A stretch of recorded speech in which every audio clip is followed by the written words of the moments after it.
आप सबका स्वागत है मेरे दोस्तों। मांडुक्य कारिका में सबके मंगल की कामना करते हुए आइए शुरू करते हैं ईश्वर का नाम लेकर। और आशा करता हूँ आप सब सुखी और स्वस्थ रहें। तो अब बीच में मैंने जो छोड़े हैं वो आपकी सुविधा के लिए, क्योंकि ज़्यादा शब्दों में आप उलझ ना जाएं, इसलिए आइए आगे का श्लोक उच्चारण कर लेते हैं, फिर भाष्यकार क्या कहते हैं उस पर चर्चा करते हैं।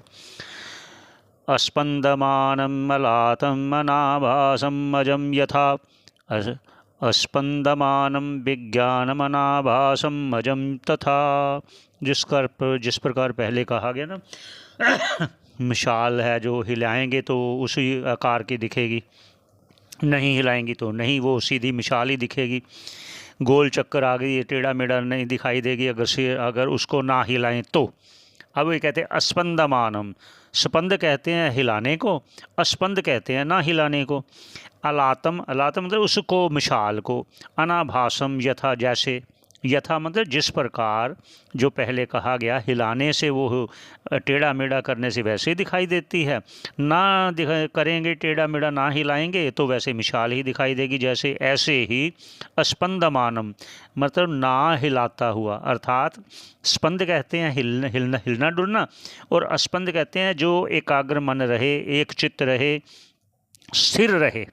विज्ञानम अनाभासम, अनाभासम मतलब वो हिले डुले ना, मन हमारा एकाग्र हो, राग द्वेष रहित हो, तो फिर क्या होगा, वो भी एक अज रूप में उस आत्म तत्व में एक होगा। तथा वैसे ही जिस प्रकार मिसाल को ना हिलाने डुलाने से वो अग्नि रूप एक ही रूप रहती है, टेढ़ी मेढ़ी आड़ी तिरछी गोल आगे पीछे कुछ नहीं होती अचल होने से, ना हिलने से, ऐसे ही राग द्वेष से रहित जब मन होता है तो वो अचल हो जाता है, वो हिलता नहीं, अर्थात विषयों में नहीं जाता। हिलता ना मतलब विषयों में नहीं जाता, अन्य अन्य विषयों में जाकर ये मन उलझता है, वो संसार में लिप्त होता है, वो फिर सुखी दुखी होता है। इसलिए मन को एक जगह टिकाना, एक क्या है, उस ईश्वर में लगाना, उस आत्म तत्व में लगाना, ताकि वो तभी राग द्वेष रहित होगा और इस जन्म मरण से रहित होगा, भवसागर से पार होगा। मुख्य उद्देश्य यही है, बार बार हर बार यही उद्देश्य है। हर आदमी सुख चाहता है, हर आदमी चाहता है मैं कभी मरूं ना, अजर अमर हर कोई होना चाहता है।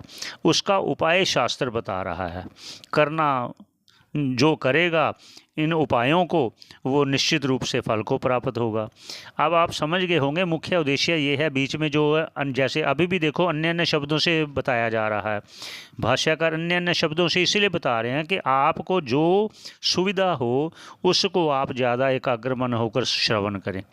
ऐसे ही इस आलात शांति प्रकरण में अब धीरे धीरे आगे आपको वो अब संदेश आपको वो देने जा रहे हैं, यहाँ से लेकर जब स्वप्न में भी कैसे ग्रहण ग्राहक आदि होता है। आप श्रवण करते रहें, जुड़े रहें। आपका जुड़ने का बहुत बहुत धन्यवाद, बहुत बहुत धन्यवाद, शुक्रिया। आगे मिलते हैं।